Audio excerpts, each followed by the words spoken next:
के स्टॉक्स में एक अच्छी मजबूती और सुबह रियल्टी में हमने तेजी देखी है। ये शेयर भी 2023 में एक शानदार ट्रेंड दिया और लगातार मजबूती दिखा रहा है। जो चार्ट दिखा रहा है इसके मुताबिक ये शेयर जो है ऑल टाइम हाई के आसपास ट्रेड कर रहा है। पिछले दिनों का जो हाई था इसका 1022 के आसपास का था, जो इसने 2022 में बनाया था। अब उसके ऊपर ट्रेड कर रहा, मजबूती के साथ ट्रेड कर रहा। क्या आपको लगता है कि इस तेजी में ये शेयर वापस से 1110-20 का जोन छू सकता है? क्वाइट पॉसिबल है। पिछले कुछ दिनों में जो छोटे मोटे करेक्शंस भी आए थे स्टॉक में, उसमें कोई वॉल्यूम के बेस पे सेलिंग नहीं दिखी। और 20 दिन का एक्सपोनेंशियल मूविंग एवरेज जो टेक्निकल एनालिसिस हम शॉर्ट टर्म सपोर्ट देखते हैं, वो स्टॉक में अब तक इंटैक्ट रखा है। तो 1000 रुपए का सपोर्ट है, वो जब तक इंटैक्ट है तब तक ट्रेंड पॉजिटिव है।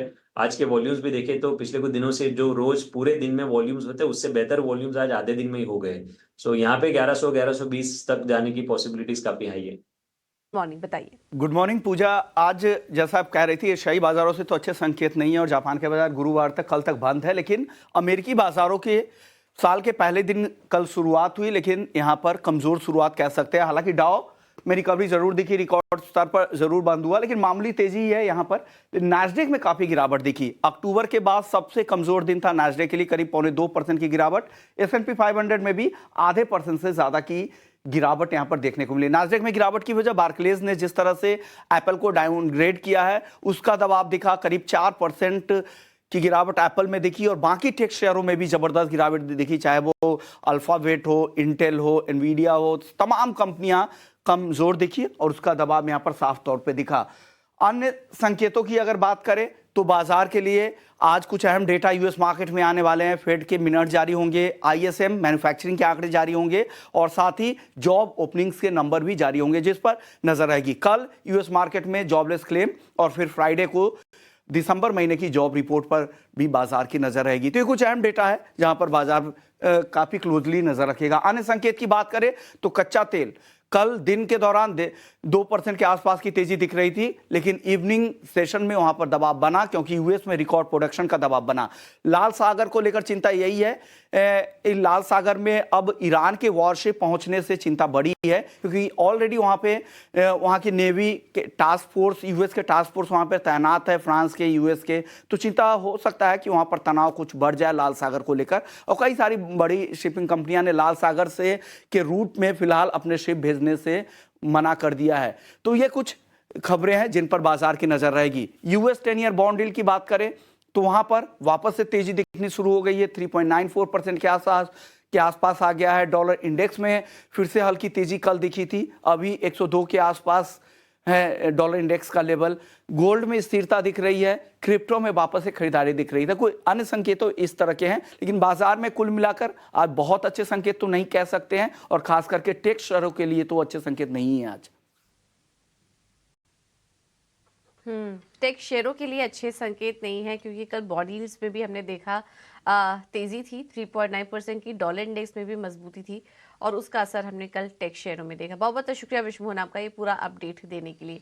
तो इसमें जो संकेत मिल रहे हैं वो काफ़ी मिले जुले हैं भारतीय बाजारों के लिए, और कच्चे तेल पर खास करके नज़र रहेगी यहाँ पर, क्योंकि लाल सागर में, जैसा कि थोड़ी देर पहले विश्वमोहन भी बता रहे थे, वहाँ पर जो तनाव बढ़ रहा है, फिलहाल बाजार की नज़र वहाँ बनी हुई है। और भारतीय बाजारों के लिए भी क्रूड से जो संकेत मिल रहे हैं वो काफ़ी इंपॉर्टेंट होगा देखना। फार्मा, इसमें खरीदारी बढ़ती भी दिख रही है।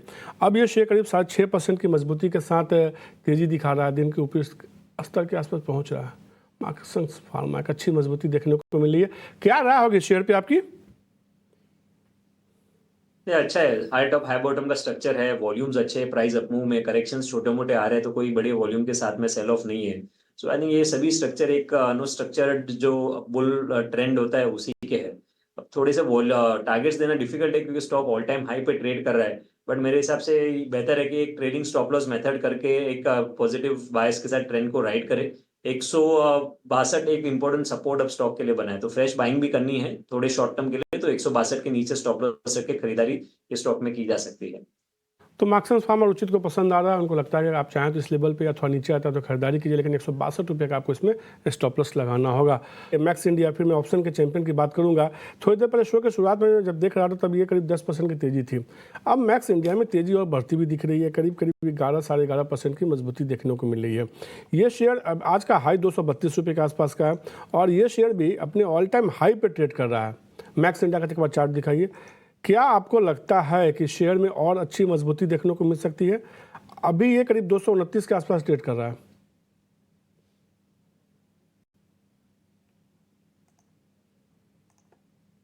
रुचित मनीष जी, मैक्स इंडिया की बात कर रहे हैं? जी।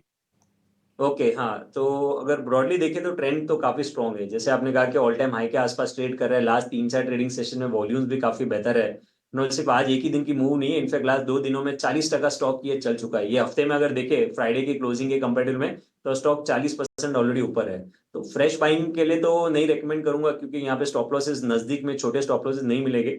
बट क्लियर, अगर इतनी बड़ी मूव अच्छे वॉल्यूम्स के साथ मूव आई है, तो स्टॉक में एक अच्छे ट्रेंडेड फेजेस कंटिन्यू भी हो सकते हैं। सो अगर पोजीशंस है तो ट्रेंड को राइड करते रहे। तो अगर आपके पास है ये शेयर मैक्स इंडिया, तो अभी खरीदारी करने की सलाह तो नहीं है, क्योंकि स्टॉप लॉस काफ़ी नीचे है, लेकिन आपके पास है तो होल्ड करके चलिए। यहाँ से और अच्छी मजबूती देखने को मिल सकती है। तो अभी तक हमने इन तमाम शेयरों पर चर्चा की कैश के, जिसमें कि आज के ट्रेड में एक अच्छी मजबूती देखने को मिलेगी। अब बात करते हैं आज के ऑप्शन के चैंपियन की।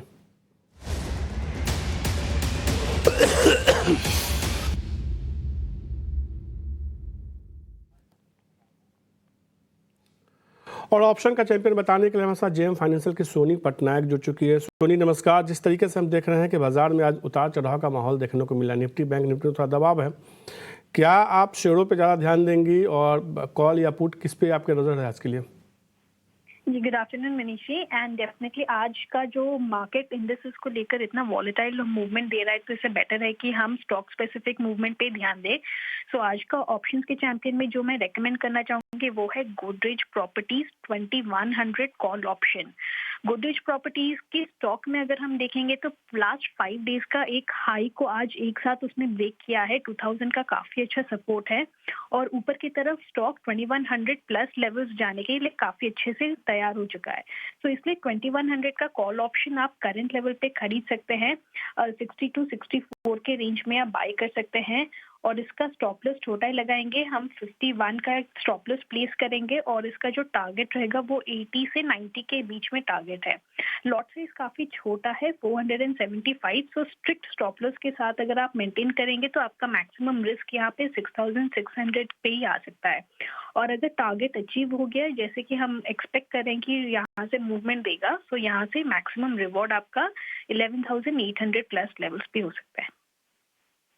गोदरेज प्रॉपर्टीज़ का आपको कॉल खरीदना है, 2100 का कॉल खरीदना है 65 रुपये के आसपास, अभी करीब जो है 63.5 रुपये के आसपास ट्रेड कर रहा है, तो इस लेवल पर भी आप खरीद सकते हैं। आपको इसमें लेकिन 51 रुपये का स्टॉप लॉस लगाना है। स्टॉप लॉस जरूर लगाइए। 80 से 90 रुपये तक आपको इसमें लक्ष्य लेके चलना है। अधिकतम मुनाफा करीब 11,875 हो सकता है, अधिकतम नुकसान जो है 6,650 रुपये हो सकता है। ऑप्शन में कोई भी ट्रेड करते हैं तो स्टॉप लॉस टारगेट को स्ट्रिक्टली फॉलो कीजिए। सोनी, शुक्रिया ऑप्शन के चैंपियन शेयर बताने के लिए।